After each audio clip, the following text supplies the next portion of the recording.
I began my scientific career studying firstly at high school, where I actually focused mostly on the sciences and just English language, so mathematics, phys chem and biology, and also the industrial sciences, material science, engineering mechanics and technical and architectural design, because that's actually what I wanted to do initially. And then I became interested more in biological sciences and the application of that to movement.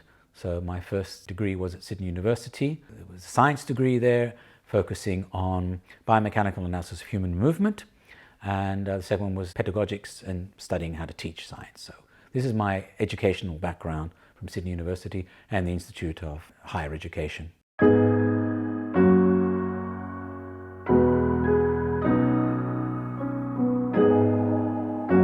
For me, science is basically going back to the original meaning of the word.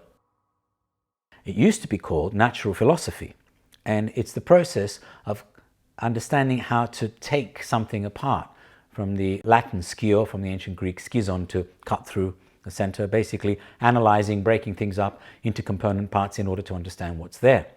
But I think what's more important, instead of getting too intellectually analytical, science is about natural philosophy, learning the flow and harmony and the aspects of nature by observing them. It's more empirical. Stoichiometric is important, but I think the empirical part is very important. So it's looking at the way in which we connect with and understand our external and our internal environment from an experiential basis.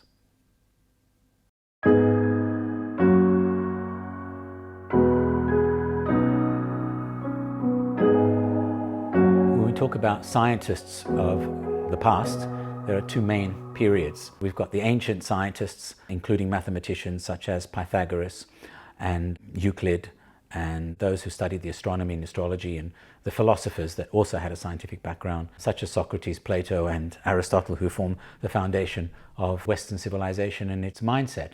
But in the modern period, clearly it's defined and begins with Isaac Newton, and then the next head stopper, as it were, was Albert Einstein. The thing about the whole period between what we're doing regarding looking at the Newtonian mechanistic perspective of life and what Einstein was able to establish, which is to connect space-time with energy and matter, is that there was a scientist that was around during Einstein's time, but to this day nowhere near as well known and as I would say acknowledged, because he was far more an inventor than he was just a theoretician.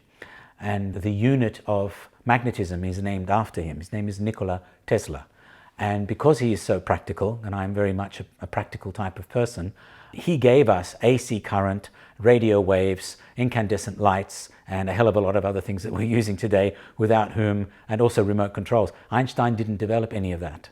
He developed a theory, which I think in itself was fantastic and wonderful. But yeah, I'd probably say Nikola Tesla is my favorite scientist.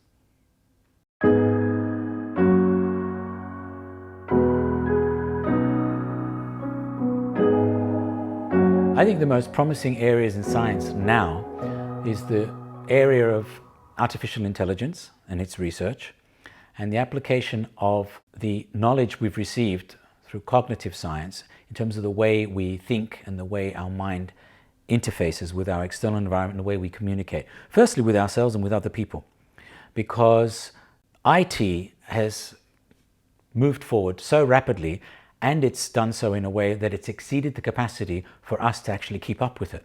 What I think we need to do now is learn a little bit more about the way our brains work and how we can actually utilize certain techniques to slow things down and reconnect with our essential selves, so that we can establish some deeper meaning and purpose in life. And this brings us to the difference between academic and natural science, because academic science is unfortunately very, I would call it analytical and left brain, breaks everything up into categories and looks at the fundamentals of everything being repeatable and discernible, and basically we need numbers to support things, and all that's extremely valid and significant. But there are phenomena that fall outside of the category of being able to be explained according to this particular paradigm. And when that happens, we've got to wake up to the fact that just because we can't explain it according to that paradigm doesn't mean it's invalid or it doesn't exist. So the natural science for me is going into an area which for me also is very akin to formal education and non-formal education. So formal education is very almost analytical and scientific in the way in which information is imparted and how everything is passed on in a rote manner. And non-formal education is what you learn through experience in daily life. And so natural science, and I don't mean the natural sciences as much as a process of understanding how we receive information and interface more from an intuitive foundation with life so that we can learn about ourselves through our experiences.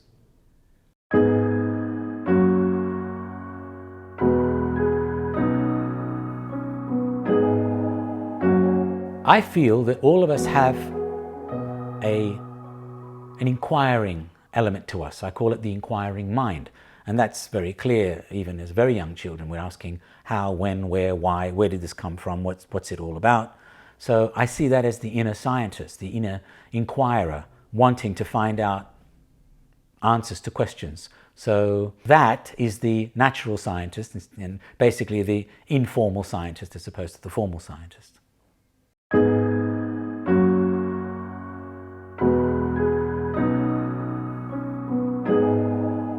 The research I've been involved in, apart from my first thesis, which was biomechanical analysis of human movement, most of it was dealing with altered states of consciousness and looking at the difference between prayer and meditation, healing and therapy. We could call it an unconscious state or a shamanic type of state, or they call it a trance state, and a state of psychological dispersion or disorder, like some kind of fit, etc. When you study the brainwave patterns of these different states, you begin to understand that there are differences, because when you observe from outside, a lot of the time the differences aren't that discernible. So I started looking at altered states of consciousness to help us to understand what's going on in those levels in order to help us to see the way in which we can access information beyond the filtered information that our conscious mind is very involved in. So more recently, I've been looking at my experience in the altered states of consciousness, and I've engaged in working with various institutes in order to explore particularly breathing techniques, meditation techniques, and using, for example, Tibetan bowls and their impact on certain parameters for anxiety, how those, the sound and how the utilization of those types of stimuli can assist in balancing out anxiety and stress. So I started working with the Institute of Sport and Physical Culture, where I was assisting the head of the Institute for Rehabilitative Medicine in guiding them to understand techniques that would assist, first off, athletes, and then also the students of those rehabilitative techniques for injuries. And that included breathing, meditation, and yoga exercises, etc. How to be more efficient and effective in their skills and working with people who are learning movement techniques. That took me into working with Professor Leonid Noskin, where I was using a complex called the Spiro-Arteriocardioarrhythmographer, and that looked at our breathing, our heart rate variability, heart rate itself, the cardiography, and reflex responses in real time to certain breathing techniques and movement techniques. And we saw a lot of augmentation as a result of those techniques in people's overall ability to adapt and be more efficient and effective in their capacity to perform. That then took me into working with the Moscow State Pedagogic University, where I did a research project using Tibetan bowls. We had the subject lying on the ground. It involved 7 steps. So we did a psychological test first, a color test, Lucia color test, had them lying and measuring their breathing patterns for 3 minutes in a calm state. And then we looked at how the bowls could reduce stress.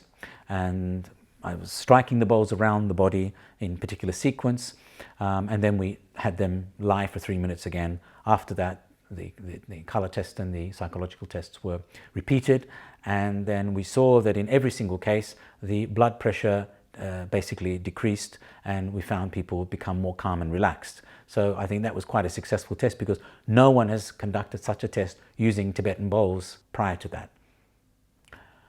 I'm currently working on developing a course on integrative medicine, because I've got experience in that field as well, and it's basically working with traditional medicine and orthodox Western medicine, known as allopathic medicine, and bringing the two together through quantum worldview and understanding how to explain the language of one with the other. That's at a university in Mongolia, because it's the only university I know of that's based on traditional medicine that also teaches allopathic medicine as part of their course, and they work together with monks to learn specific mantras and meditation techniques as part of their therapeutic mode for their clients. So I find that fascinating, and that's one project I'm working on.